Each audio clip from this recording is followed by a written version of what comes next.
Center na Kuki Soo da Ahenba autonomy piduna athubada yasinaba purakpagi phibamda leire. Mathang sahida pangthokadoriba state assembly mikhal mamangda center na Kuki Soo da Ahenba autonomy piraga hojik sathariba peace deal asigi waruisin puraknabagi aroiba tangkak leire. Indian Express na phongba paw amagi matung ina chief minister Waikem sana lusingba anubu manipuri lengak asida Kuki Soo gi MLA nem sakib gen deputy chief minister oina wasak lawkibaga loinana MLA sing LM Khaute amasung ngursang sanate na lengak ta sogatpagi mayukta Kuki Soo miyam kanna yaningda phongdoknaringai serak asida Kuki Soo group amasung India government anigi marakta sathariba peace deal asigi waruisin puraknaba center na akan bathabak lokhatle pawasina makha taraduna Nagaland maru oiba tribe nipan na khundariba district tarukta Ahenba autonomy haibadi Frontier Nagaland Territorial Authority FNTA pinabaki matangda center government amasung Eastern Nagaland People's Organization ENPA anigi marakta mamang sayulda sign tawnakhiba aduna iroina na Kuki Soo peace deal asisu sapmanaba loisinanaba center na thabak lokhalakani awang bathaki pawgi likhun amana phongdorakpagi matung ina center amasung Kuki Soo anigi marakta sathariba deal asi constitution gi article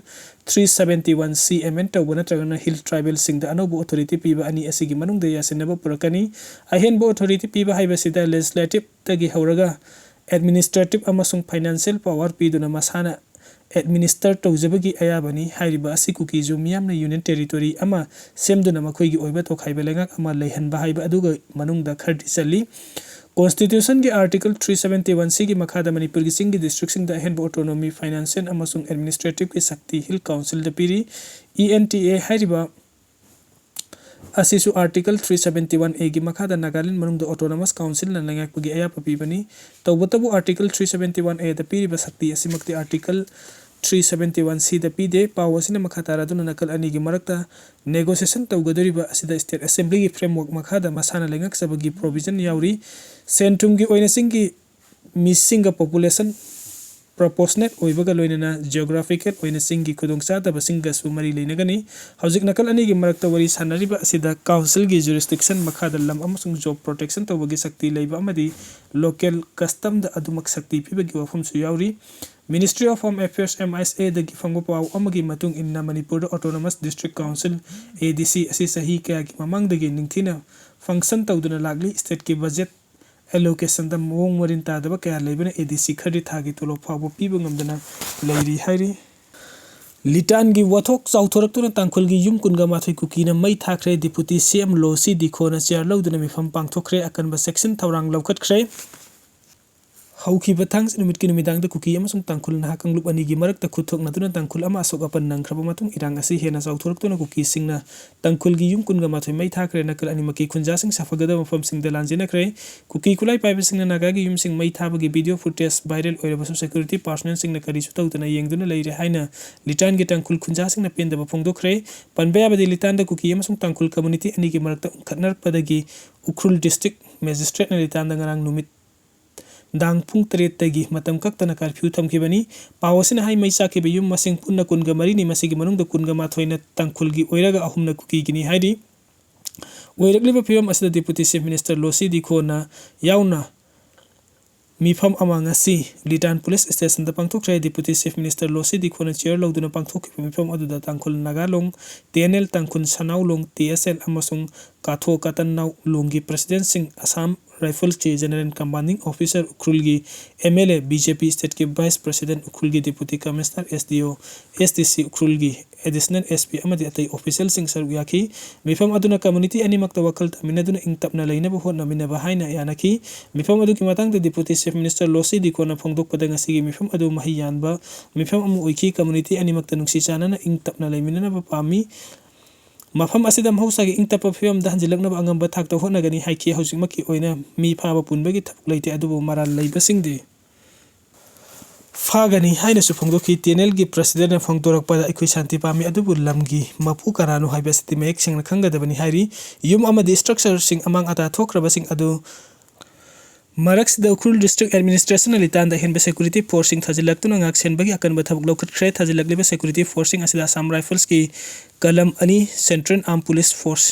CPF की अहेंब company अनि निपान सुबह Bihar regiment की कलम मरी अमसुंग मरी सुबह महा regiment की पर्सनल सिंह यावरी अमरोम दलितान थोकलिब इरांग असिना मरम ओइदन उखरुल की मियोय सिंह इम्फाल दा लाकपद खुदोंसानब हयेंगदगी इम्फाल उखरुल इम्फाल की अखन्नब हेलीकॉप्टर सर्विस लेरगनी थासी की तरह मथोइद इम्फाल उखरुल इम्फाल की हेलीकॉप्टर अनि सर्विस थमदबसु थौरांग तौखरे अखन्नब हेलीकॉप्टर सर्विस असी हाना लेजरम रेगुलर हेलीकॉप्टर सर्विस की मतक लेगदबनी हाइना additional chief secretary transport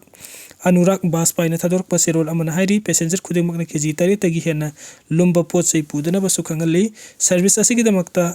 nodal officer heli service office DC की नंबर 8732851945 तगी अकुप्पा वरोल खंगबा यागनी हाइरी UPSC एग्जाम द मनipuri ऑप्शनल पेपर गी वहंग चे मितै मयेक यहोनबा parliament तकसिनख्रे union public service commission UPSC न लौबा सिविल सर्विसेस एग्जामिनेशन द मनipuri ऑप्शनल पेपर गी वहंग चे दा मितै मयेक यहोनबिना राज्य सभा के MP निंगथौ लैसेम सना जाउबा पार्लियामेंट मिफम दा तकसिनख्रे पार्लियामेंट मिफम की 0 आवर मतम दा वाफम मसि पुखलदुना MP लैसेम सना जाउबन हाई UPSC की सिविल सर्विसेस एग्जामिनेशन द मनipuri ऑप्शनल पेपर गी वहंग चे दा बेंगली मयेक लोइना मितै मयेक सु यहोनबियु कैंडिडेट सिंगना पाउखुम इबा मतम दा बेंगली मयेक नत्रगा मितै मयेक ते इबा याहली अदुमा पुहंग चे ददी बेंगली मयेक खक नंबना बेंगली स्क्रिप्ट खंगजदबा कैंडिडेट सिंगदा खुदोंग चादबा मायoknahali हौजिक ओरिबा फिबम असिमा हौखिबा चै कुन रोम असिदा मनipur की स्कूल कॉलेज अमदी यूनिवर्सिटी सिंगदा बेंगली मयेक की महुता मितै मयेक न मपुंग फाना सिंदोखिबननी स्टेट असिगी महैरोइ सिंग बेंगली मयेक तमखिदबना हौजिकती इबा पाबा ngamdrei अदोमोइनमक UPSC ना बेंगली स्क्रिप्ट खक्तदा वहंग चे नंबना कैंडिडेट सिंग बुतंगाई फदना बेंगली खंगदबा यादबगी फिबम लाखले अथुबा मतमदा इशू असिगी मतंगदा UPSC अमदी मरी लेनबा अथॉरिटी सिंगदा पुखतुना चपचाबा थबक लौखनबा MP निंगथौ सना जाउबना तकसिनखि चांग साजल तौरबदी ब्रेन की फिबम फगतहनबा ngami चांग नाइना हक्चांग साजल तौरबदी ब्रेन की फिबम फन लेहनबा ngami हाइबा अनौबा स्टडी अमदगी खंगबा ngamle कनागुमा मियोय अमा चांग नाइना चही अमरोम हक्चांग साजल तौबा मतमदा ब्रेन की मथौ निंगथिना तौबा ngamlakpa थेंगनकी मियोय अयामना हक्चांग दा अना अयेक यावदनबगी मतंग दा सेक्शन बा लखोलबसु ब्रेन की फिबम फन लेहनबगी मतंग दा थौसादबगुम तौरी हिरमसगी मतंग दा एवन हेल्थ रिसर्च इंस्टीट्यूट की थिजिन हुमजेन मकांगबु अमना चही यामसिलगबा मियोयबगी ब्रेन मतौ करमना मथौ निंगथिना तौहनबा यागदगी हाइबगी मतंग दा स्टडी अमा चथकी स्टडी की रिपोर्ट हाई चही चुपा चांग नाइना हक्चांग साजल तौबा मतमदा वाखल खनबा ngamबगी मतिक मे हेंगलकपगा लोइनना ब्रेन की मथौ निंगथिना तौरई निंगसिंगबा ngamबगी चांगसु हेंगलई journal of sport and health science दा फोंगलकपा स्टडी की रिपोर्ट ना हाई चही यामसिलगलगा हक्चांग की फिबम सोक्सिलकपगुम ब्रेन की मथौ सु हंथरई मतौ असुना ब्रेन की मथौ हंथरकपगी थौंग असि मैग्नेटिक रेजोनेंस इमेजिंग MRI की मतेंग लौरगा कुपना येंगसिलमी कनागुंबा मियोय खरदी मसागी चानादबा मओंगदा ब्रेन ना मथौ तौबगी चांग हंथरकपा यावी थौंग असिबो हक्चांग नहा ओइजरबसु ब्रेन गी अहल ओइसिलकपनी हाइन लौनै स्टडी अदुबो लुचिंगखिबा एडवेंट हेल्थ रिसर्च इंस्टीट्यूट की डॉक्टर लुवान नहाकी चही यामसिलकलबसु ब्रेन की मथौ निंगथिना तौहनबगी मतंगदा करिगुमा सेक्शन थौरांग लौखटपा याबगी हाइबदु खंगदोंगनबा स्टडी अदु चथरखिबनी मियोयबगी पुंसी महिंग अमसुंग चकचा युथकना मरम ओइरगा ब्रेन की मथौदा काइबा थौहलई अदुबु नुमित खुदिंगी हक्चांग साजल चांग नाइना तौरबदी ब्रेन ना मथौ तौबा ngambagi चांगदा थोइदोंगना अहोंगबा लेहनदे हाइबा स्टडी असिदगी मयेक सेंगना खंगले मसागी चही कुनगा तरुक तगिना 59 फाउवी मनुंगदा लैबा मसा मऊ फबा मियोय चामगा कुंथ्रा ना क्लिनिकल ट्रायल चथदुना येंगबदा वाफम असि खंगबा ngamlakibani स्टडी दे सरुक यारिबा मियोय सिंग अदु कांगलुफ खरा थोंगना खाइदोकलगा कांगलुफ अमदा नुमित खुदिंगी मयाय ओइरफ चांग हक्चांग साजल तौहलमी अतोपा कांगलुफ अमना हक्चांग साजल तौदबगा लोइनना चाबा थकपगी मवोंग मतौसु होंगदोकहनदे एवन हेल्थ रिसर्च इंस्टीट्यूट अमसुंग यूनिवर्सिटी ऑफ पीटर्सबर्ग की न्यूरो साइंटिस्ट कर्गा एरिक्सन हाई चांग नाइना हक्चांग साजल तौबना ब्रेन की मथौदा मतेंग पांगबा BDNF कौबा प्रोटीन मखल अमगी चांग हेंगतहली हाइबा खंगबा ngamle प्रोटीन असगी चांग वांगना यावरिबा मखै मियोयबगी ब्रेन ना मथौ निंगथिना तौई